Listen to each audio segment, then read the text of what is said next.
her face. Yeah. Got it. All right. Are we ready? That's good. You can start whenever you want. Okay. Good morning, everybody. Welcome to the first session of this year's IPHM Festival. We have got the amazing Erica, who is going to talk us through finding freedom in chaos. We're so excited that this is finally happening, and thank you to everybody that's taken part, and thank you to Erica for being brave and being the first person to do your session. So I'm going to hand you over to Erica, and I hope you all enjoy. All right. Well, thank you so much for having me. Welcome, everybody. Remember to keep your microphones muted. I will be asking questions, so you will have to come off of mute. But hello and welcome, everyone. We are in a very safe space, also in a very public space. So remember, we're here to find freedom in chaos. So my name is Erica Smith-Escassut, and I'm a therapist living in the southwest of France. My main sectors of work are both in education and psychology, and helping finding individuals with their spiritual equanimity, pastoral care as well. And for over the past 20 plus years, I've worked with a number of children and adults in these capacities, with the psychological aspect being the most recent. And you can find me on Instagram at the L31 Workshop, and the website is the L31.com. And you can also find a link to a cultural radio program that I produce and host weekly on Canal Sud 92.2 and here in France at the L31.blogspot.com. So that's a little bit about me. And if you would like to know more about me, you can go to the IPHM.co.uk website and you can find all of us there. So there we go. So as we know, with this title, Finding Freedom in Chaos, of course, this is the first time in our modern age that we have been put into a space or place where we have globally had to adapt to situations that are well beyond our control. We feel constraints and constrained. And just looking at three elements from our past, our present, and our future, we can find keys to this freedom in chaos, right? So, of course, choice, condition, and circumstances can influence how we move during these chaotic times.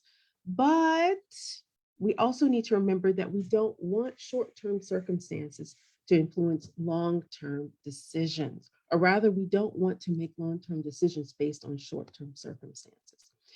It has been stated a lot in sacred texts, as you know, that weeping only endures for a night. It doesn't state a week, it doesn't state a month, it doesn't state years. Daylight has come. And so you're in the right place. So for any of you that are here with us this morning, what are some of your definitions of freedom? Good boy.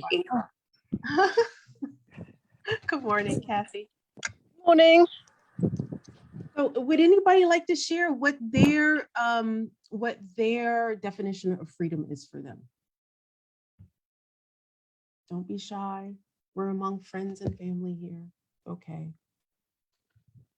Anyone? I was going to say Siobhan. Freedom is a sort of like having control of my own time and like the things that I want to accept into my life. Exactly. Yeah. Any other one would like to share?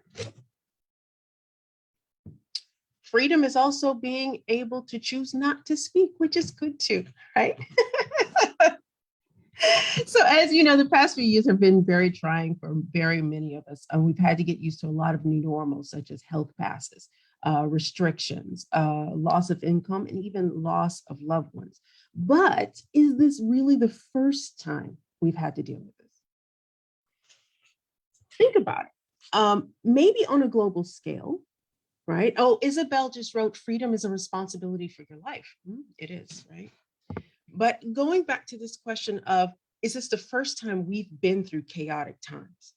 And if we look on a global scale, Not really. There's been other things that have taken place. But even if we want to bring it closer back to a personal level, look within your own families. Just think about, for example, what your family members have gone through to make sure that you were here today, right? So these personal journeys of family members in the bloodline, and just thinking about what were some of the things that they faced. What was it that they sacrificed in their living so that you could be here? Does anyone want to share something? I know this is very, personal information in a very public space, but this is safe space among us. I mean, I think there's only 6 of us here today, so that's even really nicer. It makes it more intimate. So, is there someone that would like to share? I mean, I could go first. Actually, I will go first. Like, for example, as an African American, for example, having families go through slavery, for example. So whenever I'm having a crisis of thinking about, oh my gosh, this is so horrible, I think about family members that went through that traumatic experience of slavery to make sure that I would be here with all of you today, right? So as you know, for example, when you go and you take these DNA tests, right, and you see these blotches of people all over this map, all over the world, and you're thinking like, yes, I do have an Irish ancestor. What made her go through all of what she went through so I could be here with you? I do have this one little dot of Maasai. Everything else is West Nigeria, that's something else. But this one Nigerian, not this one Maasai person in my family, what did she go through? This little dot in Eastern Africa, how did she get to where she was so that I could be here today for you? So a lot of times in finding freedom in chaos, it's like we push forward, not just for ourselves, but for our future generations. And throughout evolution, we have done this. So whether it's been disease, famine, war, and right now we're in that situation where war is imminent in certain countries, disease, okay, we have COVID that's here among us. But all of this, we've had family members to push through so many things. They didn't have telephones, they didn't have cars, they didn't have ways of being able to move forward, but yet they survived so we could be here today to carry on their legacies. And when we look at freedom, we look at legacies that those people came before us, that they left behind for us to carry on. And of course, we know sometimes it takes a little longer to get where you want, but you'll be right where you need to be because of those legacies. And so in finding freedom in chaos, if you'd like to know more, you can always contact me here in this little wonderful site, the L31.com, or at Instagram at the L31 Workshop. If any of you have any questions for me, as well, you can find us on the IPHM.co.uk website as well. So if you have any questions for me, I want to leave that time for questions. And it's like already just like 6 minutes in. Any questions for me this morning? If you do have any questions, feel free to either write them in the chat or unmute yourself. Yes.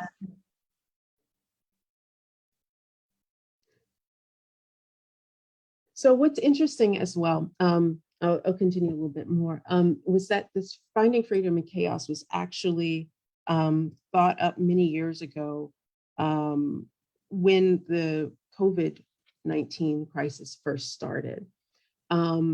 And speaking with a group of women about ways to go beyond what they see every day, right? Because a lot of times we can only have access to what's physical, what's in front of us. And a lot of times not being able to do that deep work of, okay, I'm in this situation, or I have this hardship that I'm going through. What would a family member who has been through much worse gone through, what would they have done in this particular situation? And then just applying maybe what they would have done And a lot of times perseverance is not something that comes naturally to us. It's something that is either we're forced into. Sometimes we're forced into freedom. Think about if you've ever been in the case of divorce, for example. A lot of people have to figure out ways, okay, now I'm in this situation. It's not the end of the world, but how can I move forward from here? And so a lot of times it's based upon trying to find solutions in places where we don't think we would find them. And so finding freedom in chaos sometimes is really trying to figure out, okay, well, how can we find freedom within our own selves, right? And so the type of work I do as a therapist is helping individuals unlock the answers that are already in themselves, right? So for those people who might go see a psychiatrist or a psychologist or a therapist like myself, this is the work that they're trying to do, right? The alternative is, for example, is that in certain situations, some people might have this feeling that their doctor or practitioner or whoever's working with them is on this level. But we have to remember that we're all on the same level because we're human beings, right? And so that's the type of work that I do as well. So just remembering that we're all along the same level and that we're all human beings and that we're having this human experience in these spiritual bodies, right? Or vice versa, right? So it's very interesting to know, like, what are some of the things that all of you are going through right now. Everybody's situation is quite different, and I think Siobhan is the most reactive person here today. So, what have been some of the challenges that you have faced during this period from 2020 to 2022? Because 2022 came in pretty hot as well. Like Siobhan's nodding her head. It came in pretty hot. And it was like, ooh, wasn't expecting this, but like, can anyone share? You can unmute yourself if you want to share, or you can drop something in the chat as well. If you'd like to share. I got sacked from my full-time job. And I was really scared at the time, but it worked out to be the best thing because now I do like my passion full time. Yeah. So finding freedom in chaos. Yeah. That is perfect. I mean, it comes from things like that. For example, these real life experiences that we're having as human beings, these spirit beings in these human bodies. That's what I wanted to say. And it's really amazing how resilient we are. We look at children and we say these kids go through all of these horrible things, but they're still here. And then they grow up to be adults that are capable of doing so much more than what they're told. And so a lot of times it's like, oh no, you can't do that. You can't do this. We've been through so much already. There's no one that can stop us from really doing the things that we want to do, especially when it's something in the line of service and helping others. But you have to remember, if the helping is hurting, stop. So is there anybody else that would like to share as well while you're sipping your coffees or your teas this morning? I was going to ask, where are most of the people from today? So we can take a little pause as well. So Siobhan, where are you located this morning? I am located in Manchester in the UK. Manchester. All right. And I am actually in the southwest of France in a beautiful city called Toulouse, France. I'm very intrigued how you're in France and I'm very intrigued about that. So finding freedom in chaos. There you go. No, so my story is very simple. I grew up in Baton Rouge, Louisiana, which I think it was Tanya who's from Italy. So we're from the other boot in the US, right? We call it the boot. And many years ago, I met my first husband and I moved here to France to create something with him. I did, right? I have two beautiful teenage kids. And something happened, right? There is this thing, I guess, that happens within our family. We start seeing our future self, right? And we start realizing who can and cannot come with us on our journey. It's just as simple as that. And when you start visualizing certain things as part of your life or a future, you start realizing that there are people that just can't come with you. And then there's people that you realize can come with you. So unfortunately, through divorce, I realized it's like, okay, this is who can come and this is who can't. And even with my children, up to a certain point, I realized as well, even though they're wonderful and they're parts of me, they are their own people. There are their own individuals. And at a certain point in this journey as well, they won't be able to come with me either, right?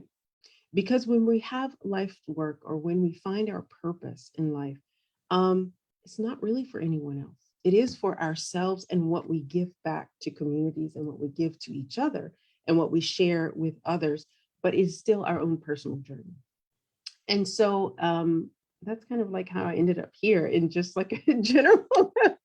And this is how I'm still here because, agents of change, I guess we can call them as well. So I would consider myself, Siobhan is an agent of change where she is. Kathy, you are as well. Isabel and Yasmini and Tania as well. We're all agents of change. And we are where we are for a reason, right?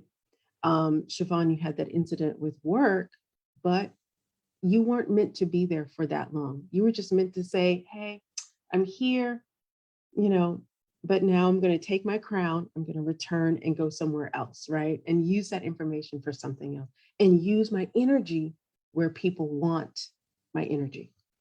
It's as simple as that, right?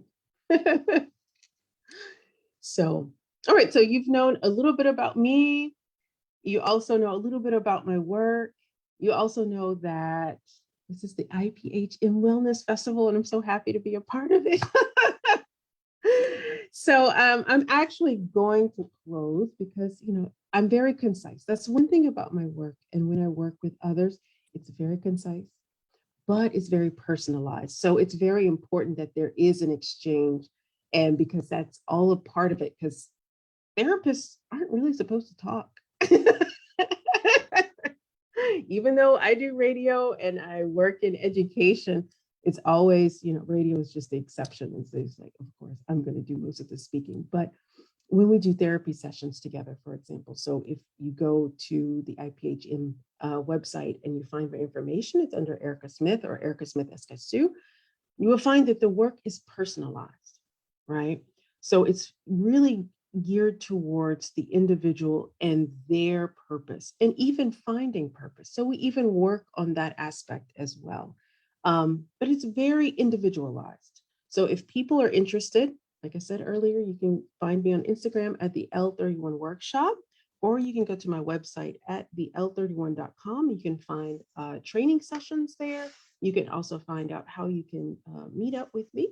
And sometimes I travel, and sometimes I need excuses for travel, and I am able to travel. So even if there is the possibility to find myself in Manchester, Siobhan, I will come and look you up. Oh, come to Manchester. And if there was anything else that you wanted to show, I'm free to help you with anything now if you wanted to, or if you It's like I said, it's just so concise, right? love that. And right, it just gets straight to the point. I wish I And could be so concise, Erica. I'll have to take some lessons from you. I'm sorry, it's like 9 minutes in. And I'm like, I'm done. That was it.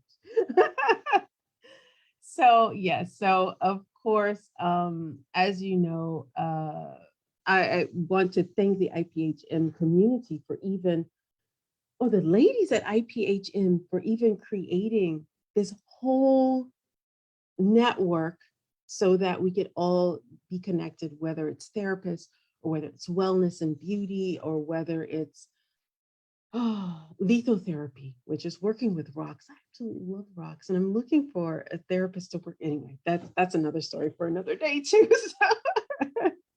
So basically, for me, on my part, that's it, right? So thank you so much for joining us today. And of course, this talk was a part of the IPHM Festival. And if you're interested in health and wellness or holistic wellness and beauty, then you can go sign up for the iphm.co.uk newsletter. There you go. concise. Oh yeah, by the way, I have friends that are watching this at 3 o'clock in the morning in the States, so we have to be concise. Wow, that's amazing. Hi, American friends. Hi, Um, Flora. I'm going to stop the live stream now. Thank you so much, Erica. That was amazing.